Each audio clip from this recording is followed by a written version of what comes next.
It has been a while since Matt Mitrione has joined us via the magic of Skype. This is a big day. If Mitrione is taking time out of his day to join us via Skype, you know this is special. Am I right? I feel like I need to have a minute prepared. Like I haven't done this for a long time. It has. Yeah, usually it's either phone or you're in studio. Can I ask you this? Were you a little annoyed last week that you waited, that he took, like you were like that was you were a little peeved, right?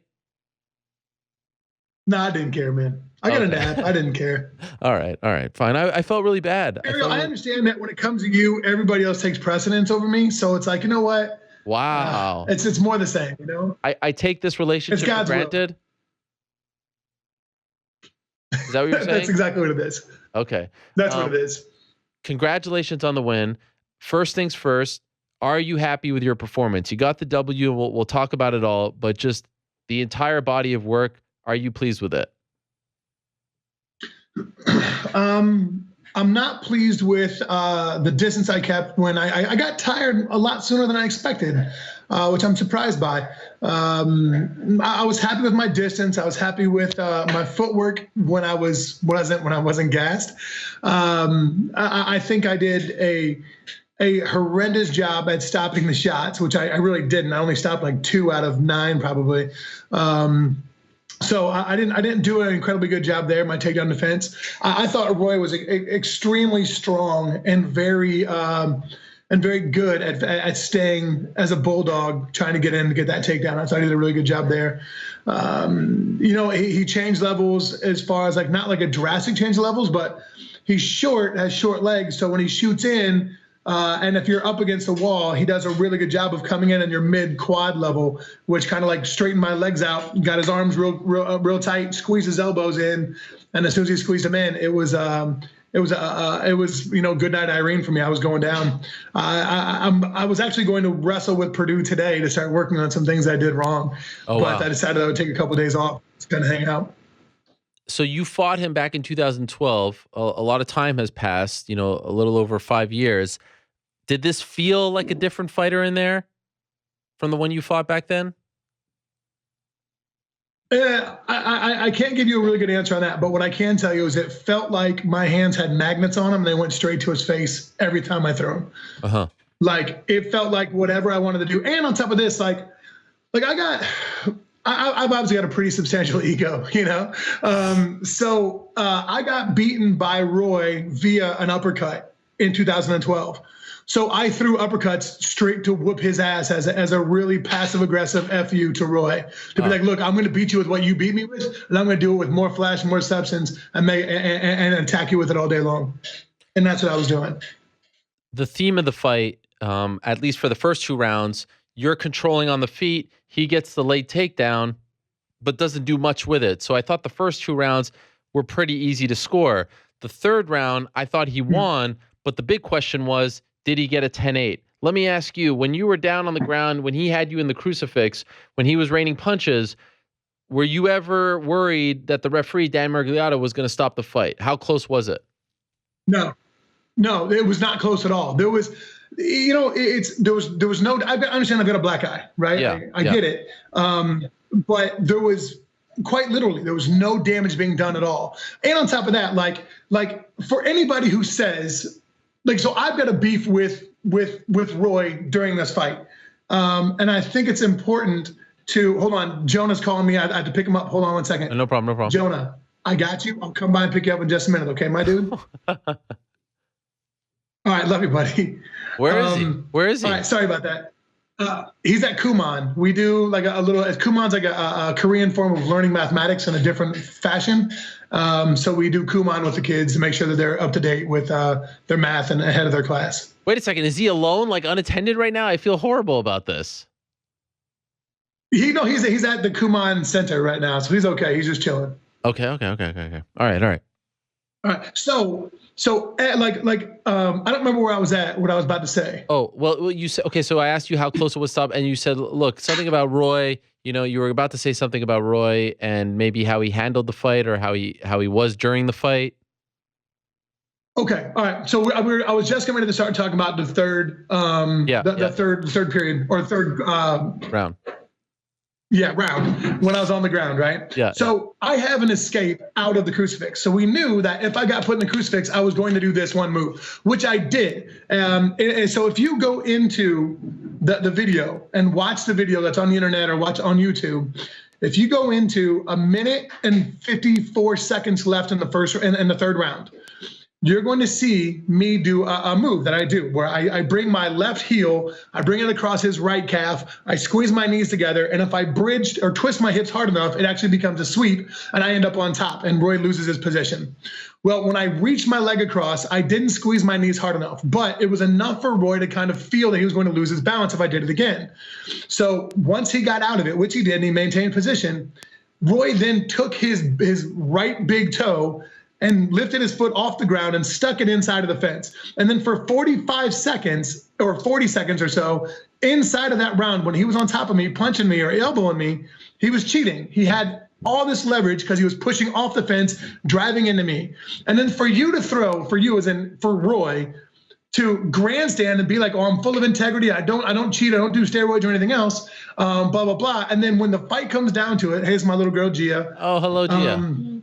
And when the fight comes down to it, to say like, look, I'm full of integrity, but you need to win because you lost the first 2 rounds. Then you start to cheat just so you can win. That's garbage, man. You're a grandstanding dude with false integrity, and I've got nothing for it. And if you guys think like I'm being a sore winner, just go back and watch the film. Like, look at it from 1 minute and 54 all the way down to 50 seconds, 44 seconds in the third round. You'll see that he's literally off the ground pushing on the fence with his big toe. And that's what I was talking to Dan Miragliotta about. I said, Dan, he's got his toes in the fence because I couldn't hook his heel again. And then when I did, it didn't move anywhere. So I was like, I couldn't see it, but I could feel it. So I told Dan, I was like, Dan, he's hooked into the fence right now. And Dan looked up and saw it and said, Roy, take your toes out of the fence. But then Dan got sidetracked, which I don't blame him. I was getting elbowed in the face. But then Dan got sidetracked, didn't tell Roy about it again. And then the moment that Roy took his toe out of the fence, because he tried to go for that little straight arm bar, but ooh, dang. Wow. Then he would try to go for that straight arm bar. That's when I walked up the wall because I could finally get leverage to walk off. And that's when I got up out of the crucifix. So what I'm saying is, for the time that he was supposedly winning that fight for the second half of the third round, he was cheating. So I don't consider it at all. I think I smoked him unanimously, and I think he's a cheater. So I lost all respect for him, and I'm not going to be cool with Roy ever going forwards again. That's sideways and bogus. Did he accuse you of steroids afterwards? What are you talking about? No, he's a dude who claims that he's full of integrity and everything else, right? Like he's the hardworking belly rub blue collar guy. Dude, okay. Blue collar dudes don't cheat to get over on people. They're honest dudes and they're full of integrity. So if you're gonna be that guy, then be that guy all the time. If you're gonna get your ass whooped, my fault, baby. If you're gonna get whooped with integrity and take your lumps like a man and then shake his hand afterwards. When I went in, I'm not gonna talk about what happened backstage, but I'm just gonna tell you. Okay. Oh, boy's got issues. He's got character and quality issues. I don't like Roy Nelson. He's not my dude anymore. I have no plans to be cool with him. If you're going to cheat to try to beat me, you're a dirtbag, and I got no respect for you. So I lost all juice for Roy, all of it. And especially the way he carried himself backstage. Yeah, you're 86, dude. You're cut off. Okay, well, so let me ask. Can I ask Gia a question? Because she's joining you, and she was a part of the story as well. Can I ask her a question? There she is. What a smile. What a beautiful smile. Did you see your dad's fight on Friday night? Yeah. Did you see what he said? The first thing that he said on the microphone after the fight. Did you see that? Yeah. What was that What like? did I say, Mama? What did he say? Will you be my date to the daddy-daughter dance? Now, your dad just won a very important fight. He just beat a guy who beat him 5 years ago in front of millions of people, in front of a sold-out crowd. And the first thing that comes to mind is asking you if you'll be his date to the daddy-daughter dance. When you heard that, how did that make you feel? Happy. Did you guys go to the dance together? Yeah. How was it? Great. What? Tell them about the carriage ride we went on. The carriage ride was really cool. It was really cold. Did it pick you up from somewhere and take you to the dance? No. It picked us up at the dance and we took us around the block, and then we went back in. And we waited for an hour and 20 minutes to go ride in this horse carriage. Wow. And it's just dads and daughters at this dance. Didn't we, Mama? That's it, brother. You weren't gonna miss it for the world, Matt. No dice, buddy. There's no chance I would have missed that. But what's it like going to that with a black eye? What are the other dads saying to you? Do they know who you are? Are they all coming up to you and asking you questions? No, nobody really approached me. Nobody really said anything. But it's really cool, man. Mama, can I tell them the story about the pictures? Yeah. Pictures. So they had a picture booth there. They had a picture room where you walk in and get pictures. And I said, hey, Mama, I understand I have a black eye and it doesn't look that good right now. So if you don't want to take pictures with me today, I understand. I have no problem with that. And she looked up at me, didn't say a word, and she grabbed my hand. And she's like, Daddy, I'm proud of you. And she walked me into the room to go take pictures. That's amazing. You're gonna make me cry here. This is incredible stuff. This is my favorite stuff. It was cool, man. How do you? I'm just curious. Like I'm blown away by this. You were just in a fight. You're getting your head punched. 15 minutes. How do you remember to say that right off the bat? Your adrenaline. You're happy. You're fire. How do you remember to say that? Well, it's because that my babies, they're the reason why I do what I do. Like, they're the most important things in my life. I mean, what sucks is, like, I remember our date, but I forgot to talk about Jacob. I missed Jacob's orchestra concert and a wrestling meet. Oh. So I meant to be like, hey, Jacob, I'm sorry I missed the orchestra concert, but like, let's go, something and something, let's do something to kind of make up for it or whatever. And I forgot to say that. But I remembered about Gia's dance. Wow, that's amazing. You're a lucky girl, Gia. You know that, right? You have a great dad. Yeah. I mean, sometimes he can get a little kooky, but overall, he's pretty. You're married, Daddy. Scram, get out of here.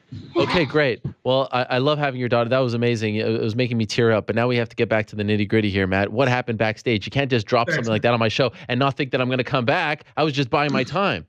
What happened? I get it, man. But I'm not gonna air that dirt out because that's not my business. Okay. But I will say that dude has some real character issues, man. Real character issues. Was he coming at you? Yeah. Really? No. It wasn't. I was doing things at the time. So all this stuff happened when I wasn't back there yet. And then me as an honorable man, right? Like, hey, I've made all kinds of dirtbag decisions in my life, and I've done all kinds of dumb things, and I own up to all of them. When I went back there, knocked on his door was closed. I went back there, knocked on the door to tell him, hey, look, man, like, hey, good fight. It's a tough fight. I always do that. Whether I win or lose, I always go by there and try to be cool because most everybody's pretty cool. Yeah. That fights. And his response was sideways. The other people in the room's response was sideways. And who's always around him and backstage. So that it was sideways, man. It was just bad business and sullen and pouty. And I was like, dude. And then I find out the madness that happened back there or whatever else. That I was like, dude, that's sideways, man. Get on before you get spit on, dude. Not anybody's time.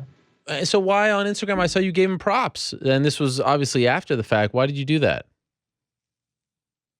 Because it was a great fight.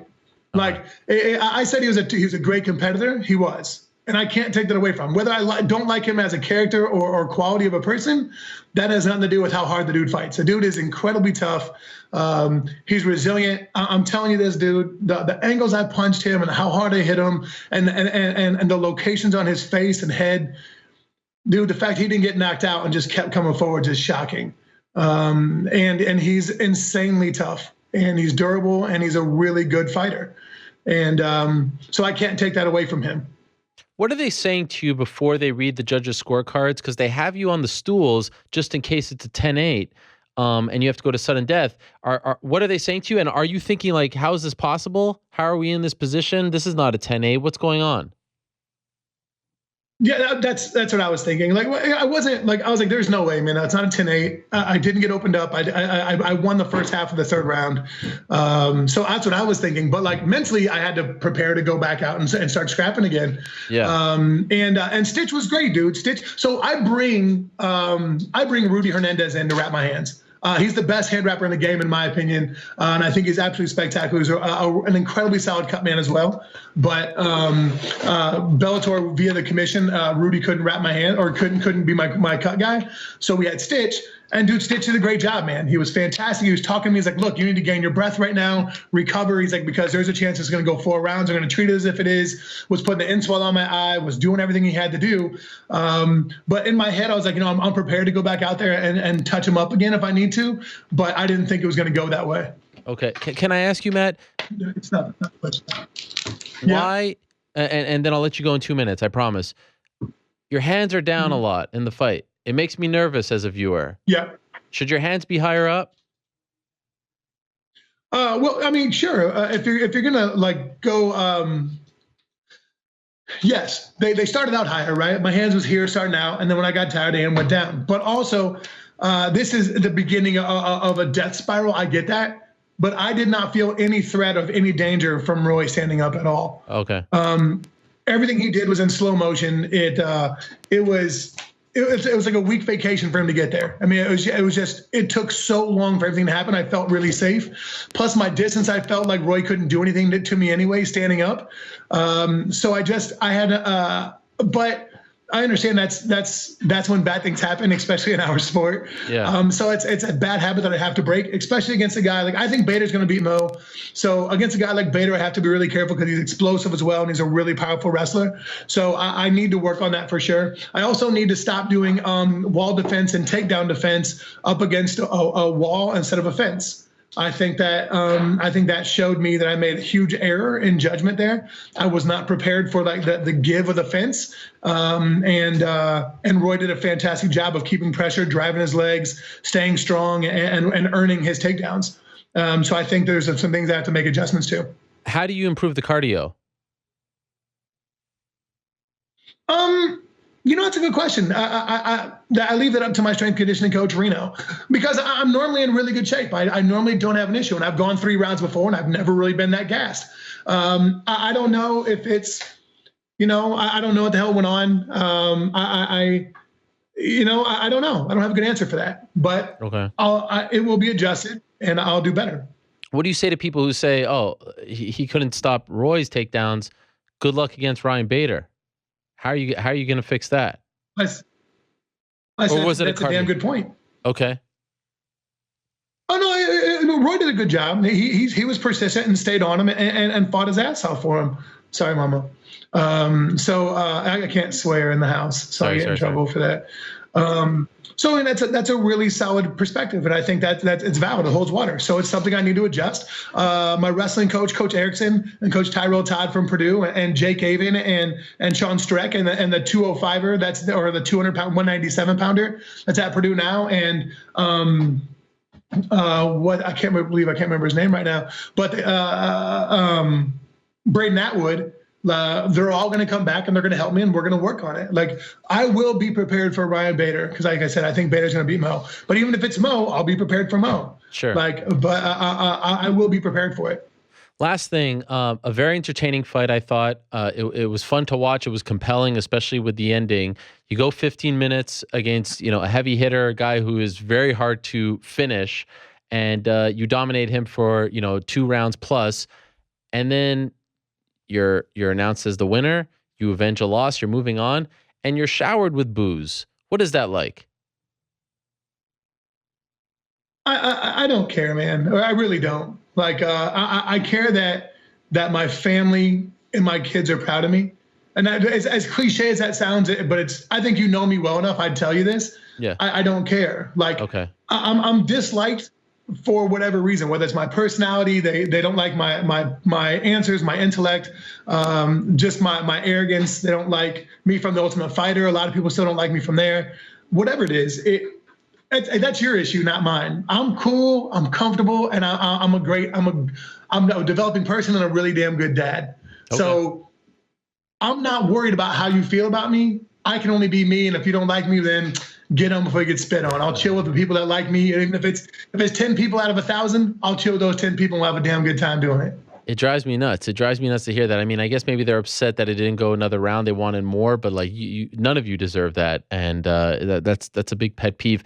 I will say when I reach out, you're always very quick to respond to me, and I always appreciate that. But yesterday when I reached out to have you on, it was a little bit like short, and then I come to find out that you were told that I didn't like the fight and that I scored it against you. Who's spreading rumors about me at Bellator? I have to ask you about this. No, actually, you know what? I was just trolling you. I was just. Oh my gosh. God! By the way, the best accountant in the game, Brad Smuckler, formerly of the UFC, says hello. And I love Brad. This is a shameless plug for Brad because he's a great dude. I'm telling you this: if any fighters in the game have issues with their taxes, this dude is phenomenal. And a lot of fighters screw up with taxes and have a lot of stuff going on. Give Brad Smuckler a shout. The dude is phenomenal. He saved myself and a bunch of other dudes a bunch of back tax stuff that wasn't even owed. It was just paper shuffles that got lost.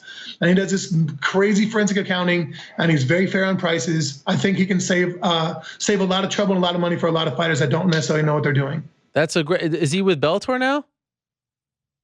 No, he's on his own, man. Like, dude, Mr. Smuckler's a great dude. And like, I'm telling you, brother, like, how do people reach out to him? There's a lot of us that owe. I don't know, man. Like, I don't know. Like, I think it's. I don't want to give out all of his personal information. Yeah. Email me. Hit me up on Instagram or Twitter about it. It's at Matt Mitrione. And if you want, I'll hit you up that way, and then you guys can sync up to him or ask your management for him. But I'm telling you, the dude is phenomenal for an athlete's accounting.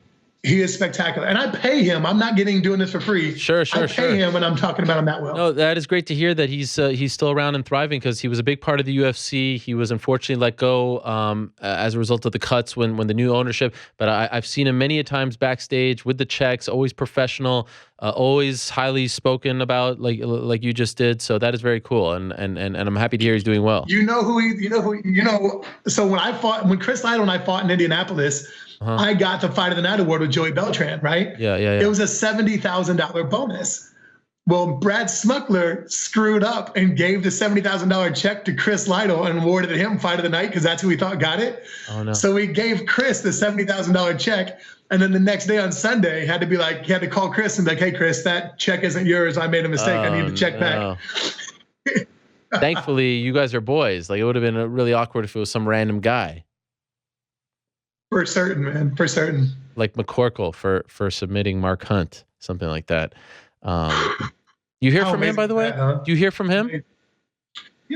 I do. I talk to him every once in a while. Not as much as I used to, but I still care for him a great deal. He's a really solid dude. And I think he's doing better. I kind of get busy, and I think he has a lot of things going on also.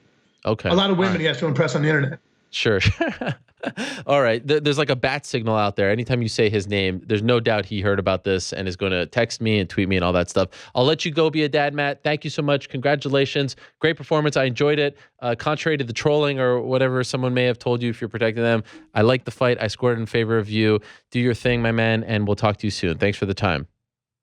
Thanks, brother. Thanks a lot, man. Always appreciate it. All right, there he is, Matt Mitrione, joining us via Skype. How exciting is that? Great to talk to him. Great to talk to his daughter as well. And yes, I was so very impressed. These things impress me.